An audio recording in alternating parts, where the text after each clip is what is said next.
Hello అందరికీ welcome back to సవిరాస్ world. నేను మీ సంధ్య.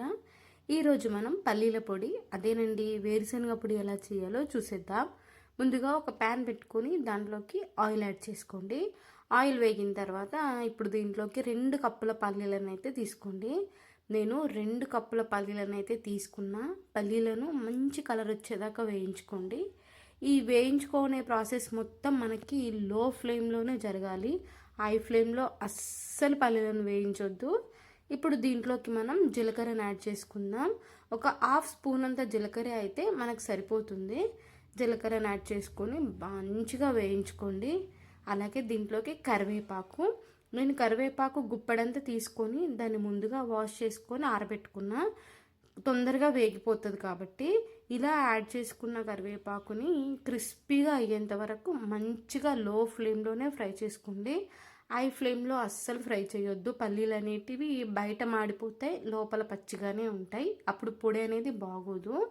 ఇలా కరివేపాకు క్రిస్పీగా అయ్యేంత వరకు ఫ్రై చేసుకొని ఒక చిన్న సైజు నిమ్మకాయ అంత చింతపండుని తీసుకొని బాగా కలుపుకోండి, నేను చూపిస్తున్న విధంగా.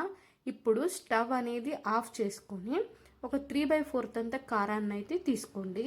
నేను 2 కప్పుల పల్లీలకు 3/4 కారాన్ని అయితే తీసుకున్నాను. ఈ కారాన్ని కూడా యాడ్ చేసుకొని బాగా కలుపుకోండి.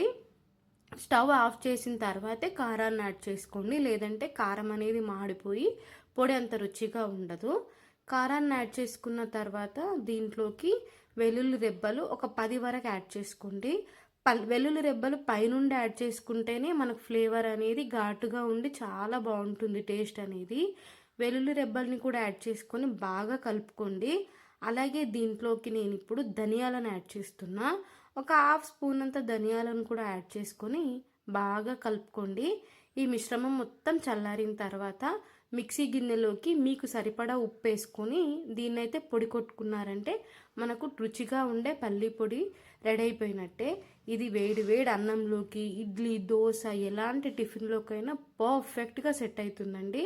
అప్పటికప్పుడు చట్నీ లేని టైంలో ఈ పొడితో తిన్నారంటే అమృతంలా ఉంటుంది. ఖచ్చితంగా ట్రై చేయండి. మన ఛానల్ని సబ్స్క్రైబ్ చేసుకొని నాకు సపోర్ట్